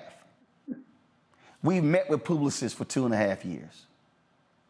I know my show's met with Group M. We've met with IPG. We met with Mediacom. We met with Omnicom. We met with all of these folks. Where's our money? You cannot say you want to invest in black-owned media when you're literally withholding dollars and saying, oh, you're not brand safe. Well, I can create customized content. I've done it for SQ America. I've done it for Coca-Cola. I've done it for General Motors. So why not you? So here's my message to every agency, and I know you're watching, and to all the companies. I'm not going away. I'm going to hit this every single day. Last night in Austin, I asked Houston Tillerson and their business school to launch an accountability initiative to target all of these companies that promised $50 billion to Black America after George Floyd's death. I'm now going to expand that. I want to see every HBCU in America with a business school launch an accountability project to call every one of these companies demanding, how are you spending the money? Where are you spending the money? Who are you spending the money with? Because I am sick and tired of corporate America giving us press releases and Instagram posts and tweets. I'm tired of Negro organizations giving them plaques and trophies for sponsoring a dinner. Black America will not change unless we change the economic paradigm. And that means dollars. This is silver rights, not just civil rights. And so I dare say to every civil rights group, you better stand with us, but not lead us, because only black business can lead this fight. You should be allies with us, but this is going to require black people to make a level of demand that we have not done before. And it might mean us not buying y'all products. And as I told General Motors when I met with them, I said, I don't have to boycott everything. If I knock off 1% of your market share, a bunch of y'all gonna lose y'all jobs. To all of these companies, we don't wanna have to go there. But if we have to, we will.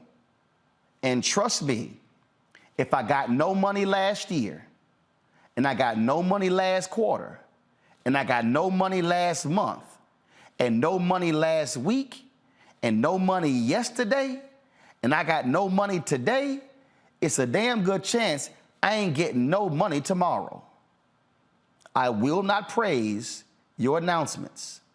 I will not praise your press releases. I will judge every company and every agency based upon your direct deposits. Now is the time for y'all to do right and stop offering excuses, because we are coming, because I own this and I control it. And if it's just me standing in front of one camera and I got to get rid of all of this, I will rain holy hell as long as there's breath in my body, because what the hell do we have to lose? Let me thank Cliff, Todd, Melody, Randy, Terrell for joining us. Folks, thank all of you for watching as well. Be sure to download our Black Star Network app, Apple phone, Android phone, Apple TV, Android TV, Roku, Amazon Fire TV, Xbox One, Samsung Smart TV. Also, join our Bring the Funk fan club. Your dollars have made it possible. Here's what's so crazy. My fan base has contributed in excess of $2 million to this show. which is more than what corporate America has provided for us in advertising direct. Checking money orders. Go to P.O. Box 57196, Washington, D.C. 20037-0196. Cash App, $RM Unfiltered. PayPal, R Martin Unfiltered. Venmo is RM Unfiltered. Zelle is Roland@RolandSMartin.com. Roland@RolandMartinUnfiltered.com. Folks, I'll see you tomorrow right here on the Black Star Network. Oh, don't forget to get my book, White Fear, How the Browning of America is Making White Folks Lose Their Minds. Apple phone, Android. First of all those bookstores, Target, download it from Audible as well. That's it. I'll see y'all tomorrow. Holla!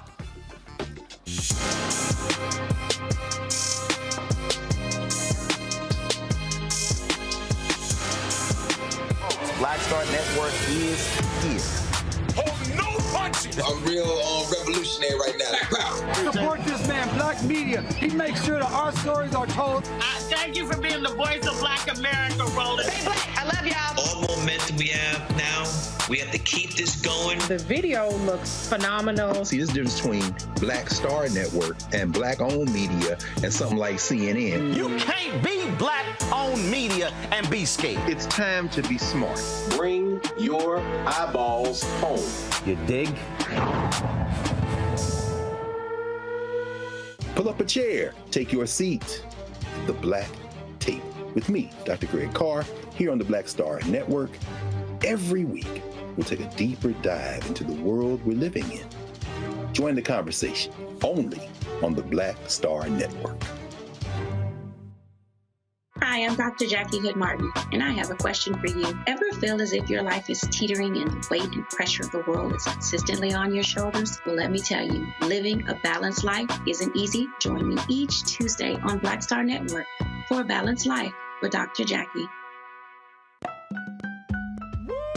We're all impacted by the culture, whether we know it or not. From politics to music and entertainment, it's a huge part of our lives, and we're going to talk about it every day right here on The Culture with me, Faraji Muhammad, only on the Black Star Network. I'm Deborah Owens, America's Wealth Coach, and my new show, Get Wealthy, focuses on the things that your financial advisor and bank isn't telling you, but you absolutely need to know. So watch Get Wealthy on the Black Star Network.